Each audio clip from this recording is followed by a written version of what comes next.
Hello and welcome to this very special episode on typeface families. I am Monica Verma.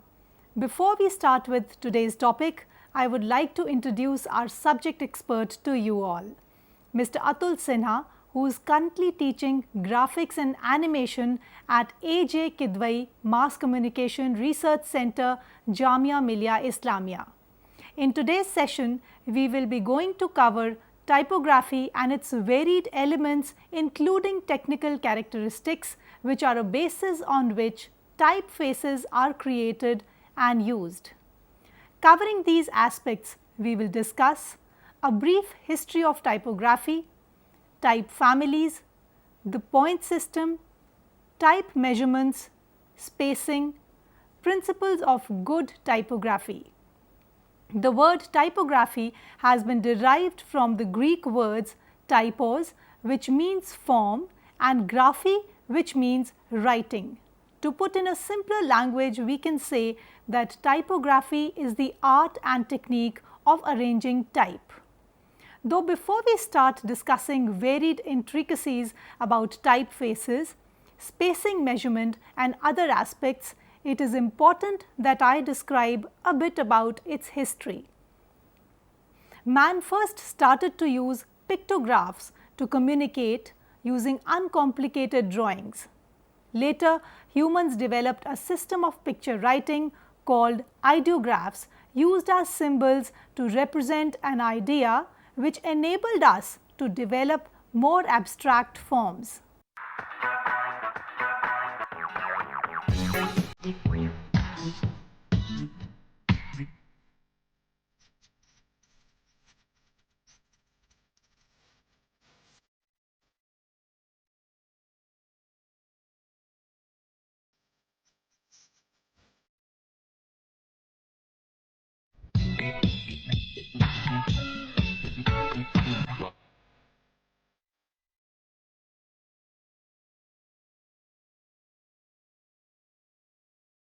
Taller, better, faster, stronger.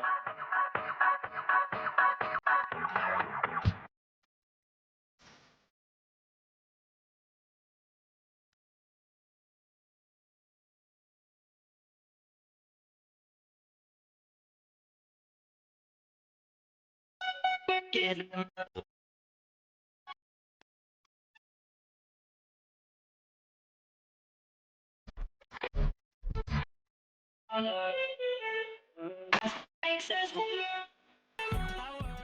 Typography plays very important role in artwork, especially in posters, magazine layouts, press layouts, and in hoardings.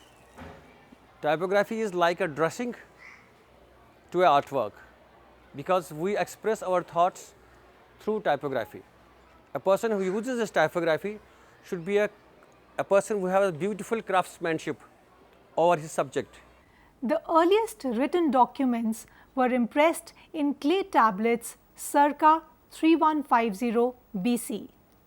The formation of a complete text by reusing identical characters was first realized in the Firestores disc, an enigmatic Minoan print item from Crete, Greece, which dates between 1850 and 1600 BC. Modern movable type, along with the mechanical printing press, was invented in mid-15th century Europe by the German goldsmith Johannes Gutenberg. His type pieces from a lead-based alloy suited printing purposes so well that the alloy is still used today. Gutenberg used knowledge gained from working with metal as a jeweler to find an alloy which permitted him to form individual letters. He cast the letters in mirror image and then grouped individual letters into a template to form a page. He inked this and pressed a piece of paper onto it. Gutenberg started his printing business by adapting a wine press to use as a printing press. He first printed 200 copies of the Bible. The families of type, represent more than 500 years of advancement, and each family displays different visual characteristics. These characteristics are basic to visual communication concerning type. Since the time of Gutenberg, the typographic form has evolved with technology, philosophy, and culture. In order to efficiently analyze this typographic progression, the design of type characters over the last 5.5 centuries is most often broken down into classifications of common visual characteristics called families of type. On the basis of different styles and periods, we can divide type families into 7 types: old style, transitional, modern, slab serif, sans-serif, decorative, script cursive.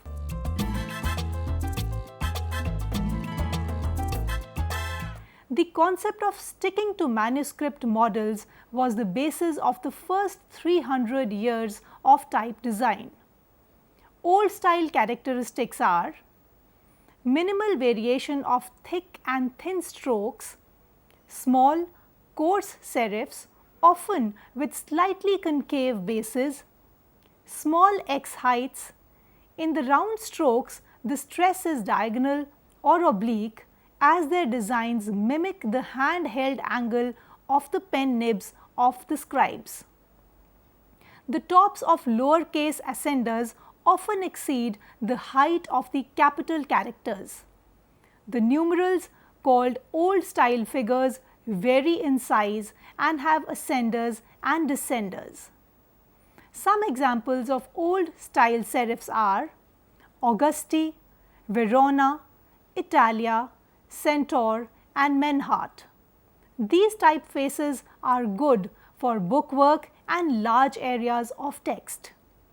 Some examples of old face style: Times, Caslon, Bembo, Garmond, Perpetua, Palatino, and Plantin.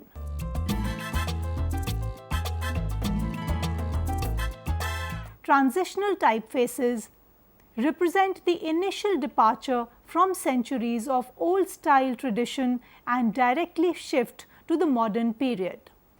Transitional characteristics are a greater contrast between thick and thin strokes, wider, gracefully bracketed serifs with flat bases, larger X height, vertical stress in rounded strokes.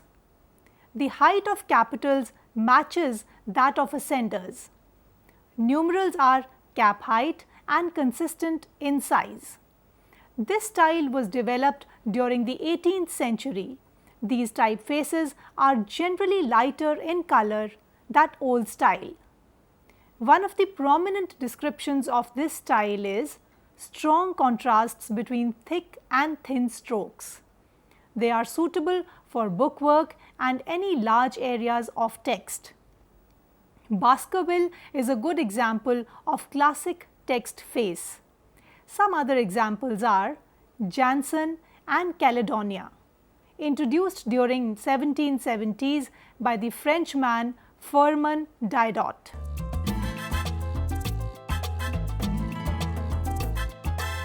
This type style is classified as modern as they signify the last stage of character evolution from the pen-inspired old style types, as well as the first effort to use the design of type to establish a modern visual style in written communication. Wide recognition of the transitional types helped to persuade a new sense of typographic style in Europe, especially France and Italy.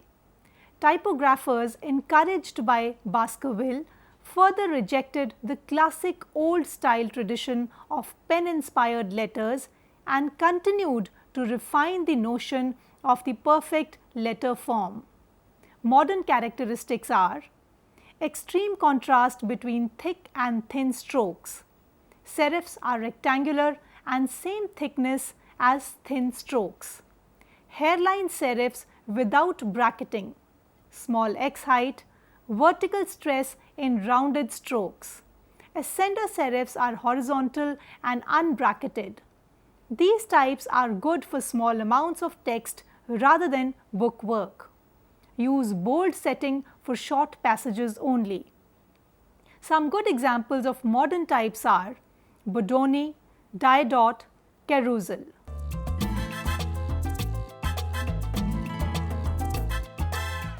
Slab serif, also known as Egyptian, was introduced during 18th century for use in headlines and posters. This style was also highly influenced by the Industrial Revolution, which brought along a need to mass produce consumer goods, which led to the creation of new kinds of print media and the emergence of more practical type designs for commercial purposes. Slab serif characteristics were usually thick and very geometric, minimal variation of thick and thin strokes, heavy serifs with squared off ends, large x heights, vertical stress in rounded strokes.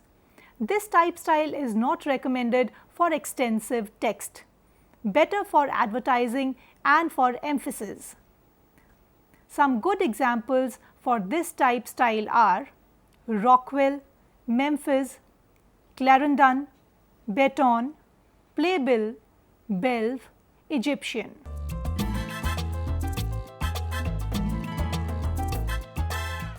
Sans-Serif typefaces were introduced during the 19th century and were known as grotesque. Similar typefaces of the 20th century are known as lineal or just sans-serif. This style was highly influenced by European Bauhaus and De Gil design movements. Designers used and transformed types into a more expressive design element. Sans-serif characteristics are little or no variation between thick and thin strokes. They tend to be visually equal in weight. Lack of serifs, larger x height, no stress in rounded strokes. This type style is very versatile and frequently used for signage, headlines, reports and for advertising. Some good examples of this type style are grotesque, Gill Sans, Berthold, Helvetica, Universe, Futura.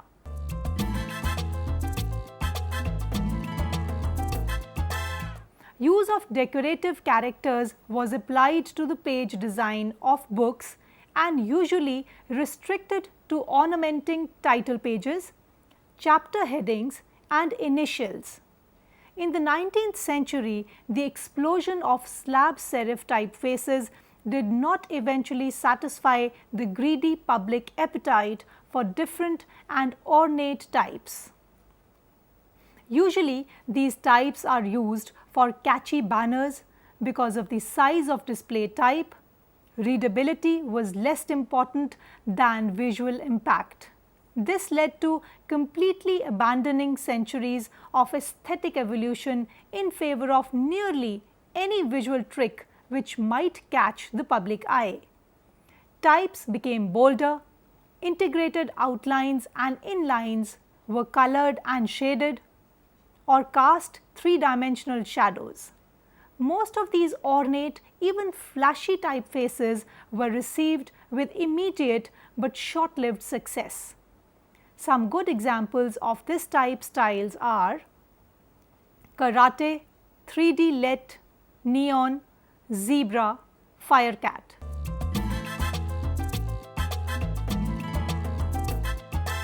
This type style was basically the one which used to imitate cursive writing or handwriting. Some types join letter to letter. These are known as connecting scripts, and the other use a lure, non-connecting scripts. Most designs feature ornate, swashed uppercase characters, making these type styles largely confusing and unreadable when set in all capitals. These typefaces began to appear in the late 19th century as more and more foundries competed for the commercial printing market. There is a tremendous variety of scripts and cursives available today, most of them designed in the 1930s at the height of their recognition. Some good examples of this type style are Optima, Serif Gothic, Frizz Quadra, Albertus, Kaufman. Now, before we start discussing about the principles of good typography, we need to talk about intricacies of designing fonts such as measurements, point system and spacing.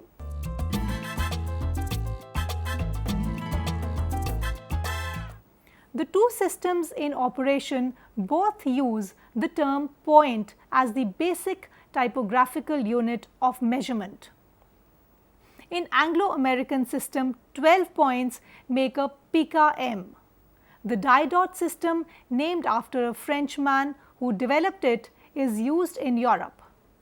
The 12-point unit is called a Cicero in France and Germany, a Riga Typographica in Italy, and Augustin in the Netherlands. The Cicero and D point are slightly larger than the Pika M and point. The D point is indicated by 14D. Type is now measured in millimeters, and this is the preferred unit of measurement throughout Europe, though there is no relationship between the 2-point systems and metric sizing. In English-speaking countries, the Anglo-American system is used, although the use of millimeters now is in common use.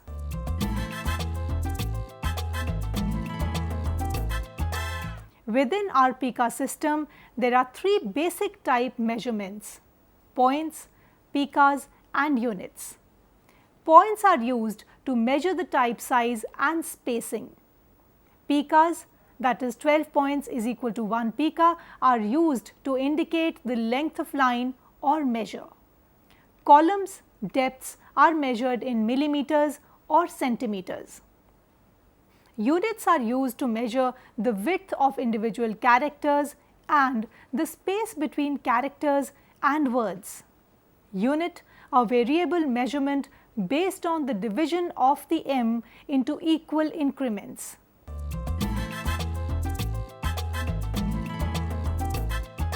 A typeface design, no matter how good, is most effective without the perceptive fine-tuning of letter spacing. Kerning and tracking are the 2 components of letter spacing. Kerning is the fine-tuning of individual letter pairs.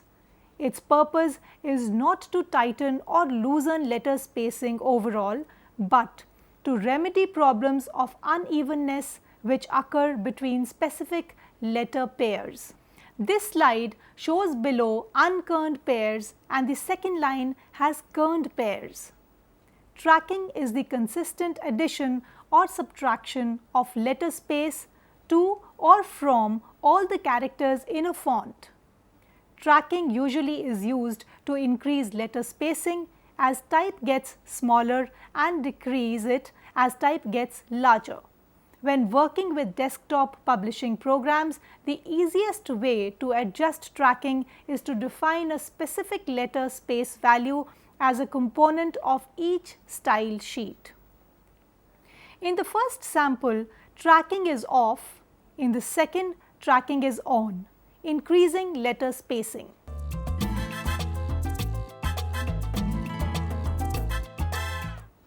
Now, let me tell you some of the important points that need to be taken care of. If letter spacing affects legibility, don't do it. Set larger type sizes, those over 24 point tighter. Reversed type need more letter spacing.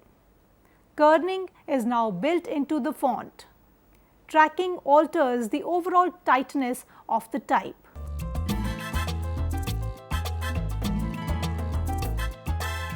Type is a dominant element of most publications, banners, advertisements, mostly everything and every object which is trying to build up a dialogue with its audience. This audience can be a reader, consumer, viewer and film audience, almost anyone. Though type remains mostly an invisible element rather than becoming too prominent, thus keeping it from distracting. To do this, we need to consider some principles to use typography as an effective communication tool. There are certain principles in typography which one is supposed to read. Elements of design, principles of design, and typography has the same elements which an artist is supposed to know. So, he has to go through these basic structural lines of the typography.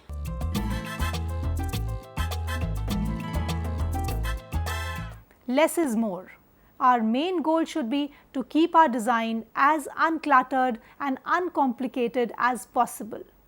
Too much information can create disorder and chaos. One solution to this is breaking up the text into manageable chunks. Long articles can be divided into smaller sections.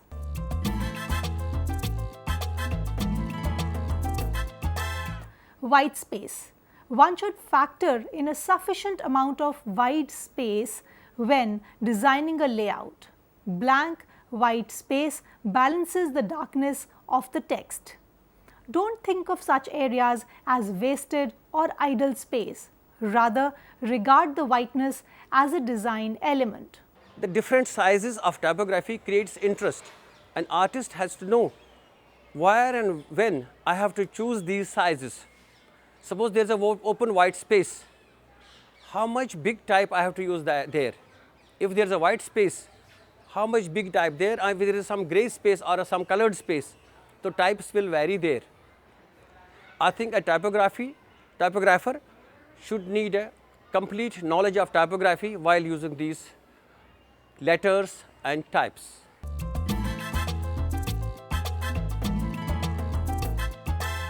Mark out hierarchies. The elements on the page will usually be arranged into a hierarchy. For example, a title, subtitles, a byline or a list. Each of these elements must be differentiated from one another so that their connection is immediately obvious to your audience. This can be done by the use of color, sizing, weight, that is boldness, italics and spacing. When we use typography in posters or in artwork, most of the time we use types of different sizes of the same family. When you use the types of the same family with different sizes, it creates interest, it creates balance and it creates rhythm.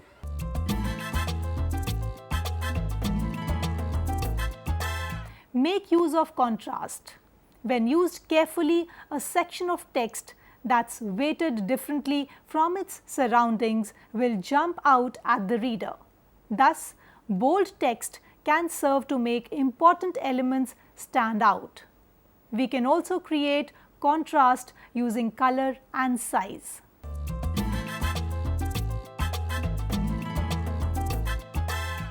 Pay attention to spacing. Like contrast, good spacing is essential to a legible layout.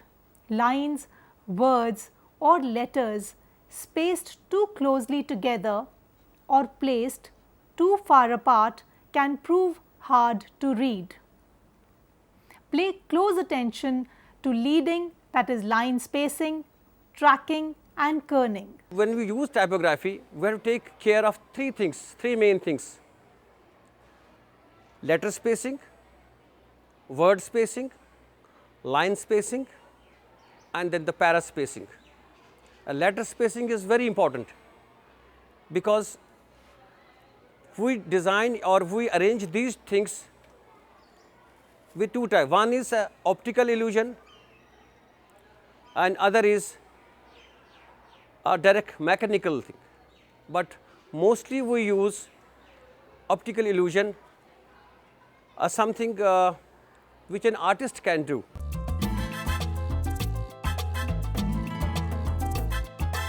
Standardize your pages. Standardizing your design will ensure that all the pages of your publication design relate to one another. Entire design should follow a same basic design flow together well.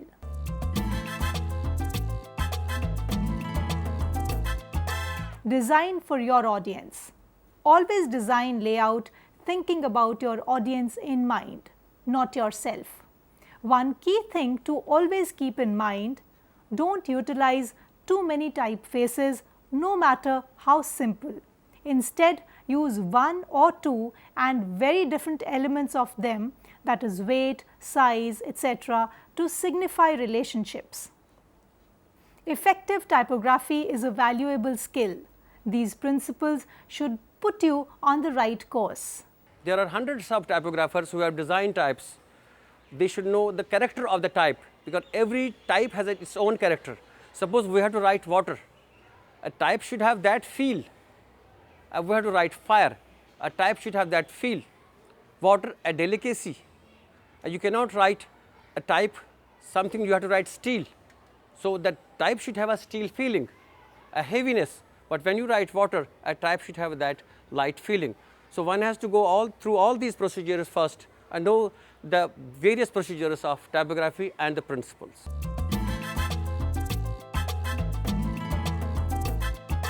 In today's session, we have discovered various aspects of typography, covering a brief history of typography, type families, the point system, type measurements, spacing, principles of good typography. Thank you for being with us. Hope you all had a great learning experience.